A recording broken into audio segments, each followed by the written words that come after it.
Welcome to the Delaware Mortgage Rate Weekly Market Update for the week of June 12th, 2017. Hello, I'm John Thomas, here to give you your update.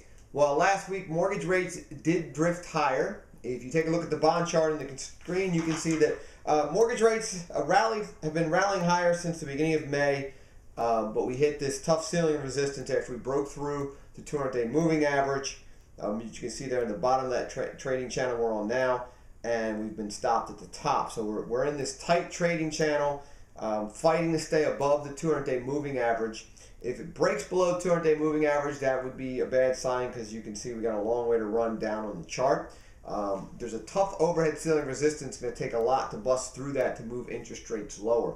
So with that in mind, and with the Treasury basically moving up, it went above its 200-day moving average of 2.18%.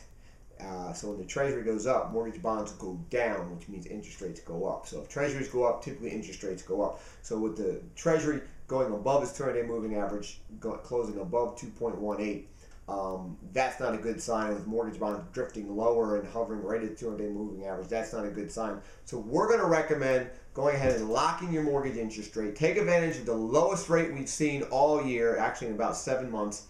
Go ahead and lock it in. Take advantage of these low record rates.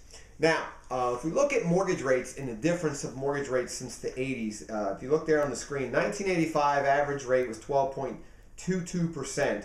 So a payment of about $1,000 a month bought you a house of $95,000. Now, fast forward to 2000, average rate was 8.29%. That same rough $1,000 a month payment bought you a house of $132,000. Now, fast forward to 9 with an average rate of, say, 3.89%. That same $1,000 of buying power buys you a $212,000 house. Now, that's principal and interest payment only. Doesn't include taxes, insurance, or any mortgage insurance. We're just talking the principal and interest there, comparing rates and payment and your buying power.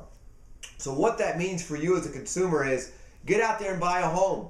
Interest rates are at record lows. They're probably going to move up from here. Next week, the Federal Reserve's meeting, their June meeting, probably going to raise the Fed funds rate. We're looking, if the Treasuries rally, that's going to move interest rates higher. So get out there, get under contract, take advantage of these record low rates, take advantage of your buying power. Now, in the economic news, there was two big headline stories last week that didn't move the market much. There was anticipation they would, but they didn't. The first was former FBI Director James Comey testified before the Senate Intelligence Committee, but nothing was revealed that moved the markets one way or the other. And then the second headline news story was the United Kingdom residents went to the polls in a snap general election that was called as the UK unravels its relationship with the European Union. Again, the election event did not influence the markets, so it was a non-impact for the mortgage rates. Now, the U.S. Congress, the House of Representatives, did pass through the House a Financial Choice Act, which will replace the Dodd-Frank bill. The bill must go through the Senate, then to the President to become law, so it's still not law yet. The bill's intention is to change the law on the Dodd-Frank that has proven to hurt consumers, according to the House. So I encourage you to read the bill yourself. In the blog post, there's a link to the legislative bill, which is actually about 569 pages. If you don't want to read the bill, there is a comprehensive summary, which is only 147 pages. And for you lazy ones, there's an executive summary, which is only 4 pages. But get an idea of what's actually in the bill. Don't listen to the news, because the news outlet, depending on where you're getting it from, is going to slant it one way to the left or one way to the right or to the middle. Just go ahead and read it if you want to know what's in there, what's going on, and what they're trying to do with that Financial Choice Act.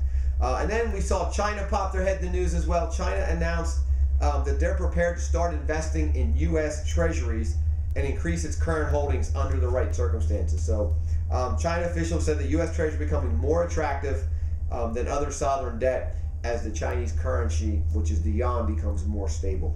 So if China starts investing in U.S. Treasuries, and that's going to help the bond market, because as the price of Treasuries goes up, the yield goes down. That'll translate into people buying bonds as well, and that'll increase the price of the bond, dropping the yield. So we could see mortgage rates benefit when China starts buying more U.S. Treasuries.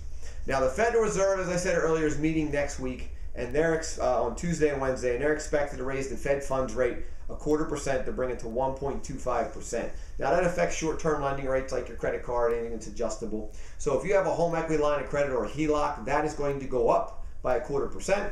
because HELOCs are based on prime. You typically have a rate which is prime plus some percentage. So Prime is 3% plus the Fed funds rate, so prime is going to go to 4.25%. So if you have a HELOC, which is prime plus 1%, 4.25% plus 1%, your HELOC is going to go to 5.25% interest rate. So be aware of that. That's, you know, it's pretty much a given the Fed's going to raise the Fed funds rate in June. Now, they could choose not to, but with everything going on, they said they were going to raise. This is what we're anticipating. Then we saw weekly initial jobless claims come out on Thursday. Claims dropped by 10,000 to 245,000 claims for the week. Again, it shows a strong labor market because we've been well below 300,000 claims for a long time now. So jobless claims are showing steady. Now, in housing news, home prices continue to surge in April 2017. The CoreLogic Home Price Index for April showed home prices are up 6.9% year over year. And the prediction for home prices to go up this year is 5.1% from April to April 2018, which is up from previous predictions of 4.9%. And then home prices were up 1.6% from April to May, from March to April of this year. So basically, the home price appreciation is being boosted up by low mortgage rates and low inventory. So that's putting upward price pressure. So we're still seeing price pressure is going to be there for home prices to continue to go up. Then CoreLogic released their equity report for the first quarter of 2017, which showed 91,000 homes moved into a positive equity position. And only 6.1% of all homes with mortgages have a negative equity position right now. That's very low.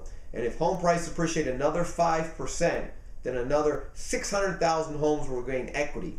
And remember, the prediction for this year is 5.1%, so we're going to see at least another 600,000 homes regain equity in the next year. So what that's going to do is allow people who've been waiting to sell their house move on to the market. So hopefully, as home price appreciation goes up, that'll solve our low inventory problem. So we'll keep a lookout for that. And then some big updates from USDA Rural Housing Development.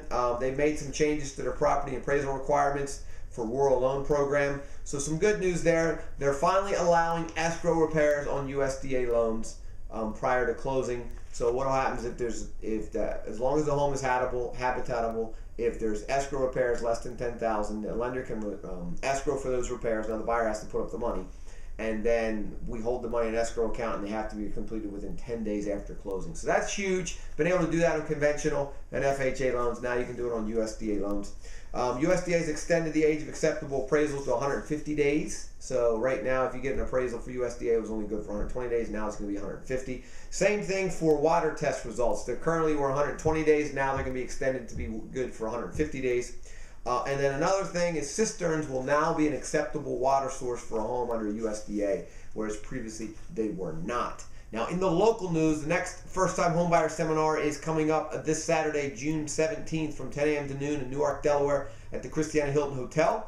And then the next one in Dover, Delaware is Saturday, June 24th from 10 a.m. to noon at the Dover Holiday Inn. Now, you can register for either one of those events, but give us a call in the office at 302-703-0727 or register online, www.delawarehomebuyerSeminar.com. Look forward to seeing you guys next week.